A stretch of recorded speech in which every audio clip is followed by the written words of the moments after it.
Written at MOOR-PARK in June 1689 by Jonathan Swift. I. Virtue, the greatest of all monarchies. Till its first emperor, rebellious man, deposed from off his seat, it fell, and broke with its own weight into small states and principalities, by many a petty lord possessed, but ne'er since seated in one single breast. 'Tis you who must this land subdue, the mighty conquests left for you, the conquest and discovery too. Search out this utopian ground, virtue's terra incognita, where none ever led the way, nor ever since but in descriptions found, like the philosopher's stone, with rules to search it, yet obtained by none. Roman 2.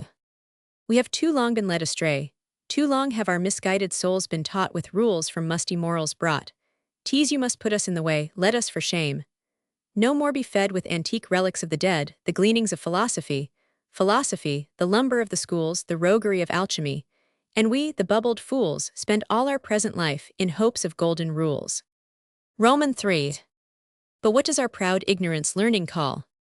We oddly Plato's paradox make good, our knowledge is but mere remembrance all. Remembrance is our treasure and our food, nature's fair table book our tender souls, we scrawl all o'er with old and empty rules, stale memorandums of the schools. For learning's mighty treasures look into that deep grave, a book. Think that she there does all her treasures hide, and that her troubled ghost still haunts there since she died. Confine her walks to colleges and schools, her priests, her train and followers, show as if they all were specters too. They purchase knowledge at expense of common breeding, common sense, and grow at once scholars and fools. Affect ill-mannered pedantry, rudeness, ill nature, incivility, and, sick with dregs and knowledge grown, which greedily they swallow down, still cast it up, and nauseate company. Roman 4. Cursed be the wretch, nay doubly cursed.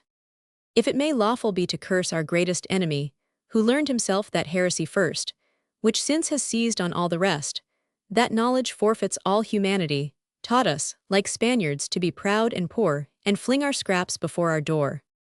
Thrice happy you have scaped this general pest, those mighty epithets, learned, good, and great, which we ne'er joined before, but in romances meet, we find in you at last united grown. You cannot be compared to one.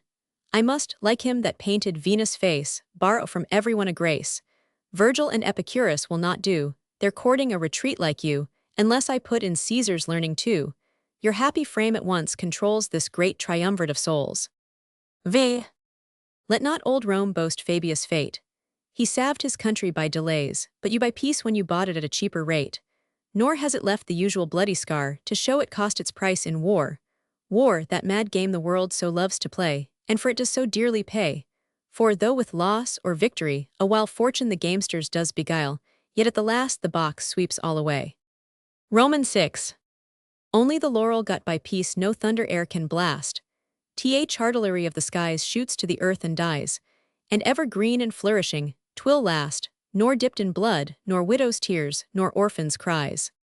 About the head crowned with these bays, like lambent fire, the lightning plays, nor its triumphal cavalcade to grace makes up its solemn train with death.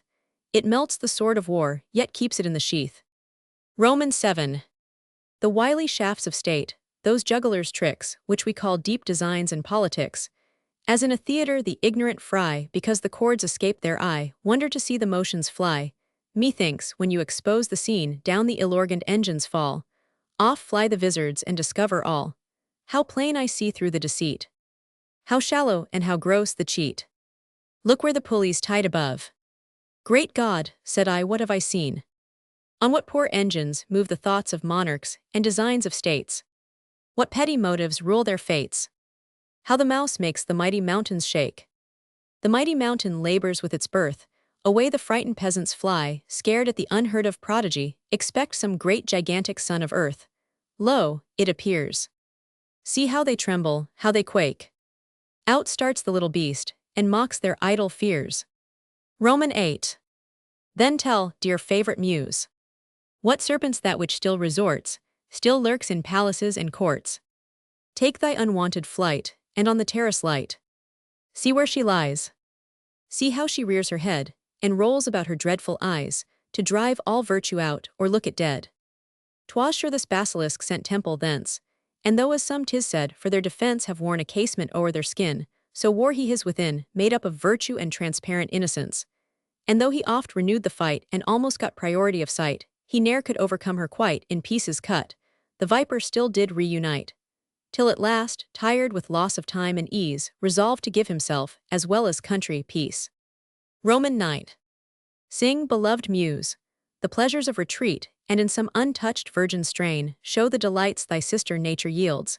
Sing of thy vales, sing of thy woods, sing of thy fields, go, publish o'er the plain how mighty a proselyte you gain.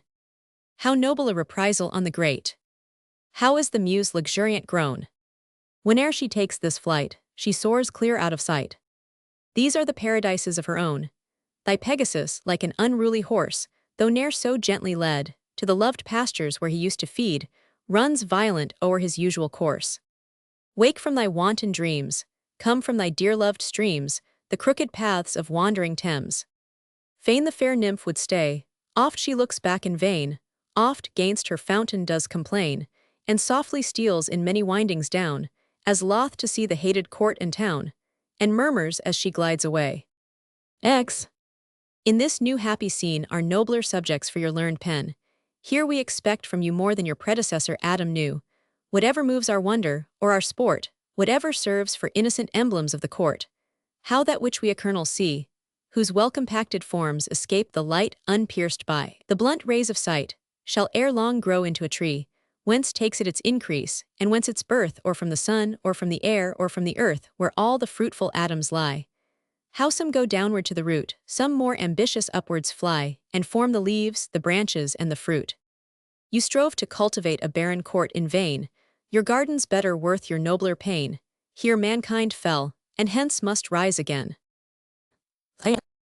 Shall I believe a spirit so divine was cast in the same mold with mine? Why then does nature so unjustly share among her elder sons the whole estate, and all her jewels and her plate? Poor we, cadets of heaven, not worth her care, take up at best with lumber and the leavings of a fair. Some she binds prentice to the spade, some to the drudgery of a trade. Some she does to Egyptian bondage draw, bids us make bricks, yet sends us to look out for straw. Some she condemns for life to try to dig the leaden mines of deep philosophy, me she has to the muses' galleys tied. In vain I strive to cross the spacious main, in vain I tug and pull the oar, and when I almost reach the shore, straight the muse turns the helm and I launch out again. And yet, to feed my pride, whene'er I mourn, stops my complaining breath, with promise of a mad reversion after death. Roman 12.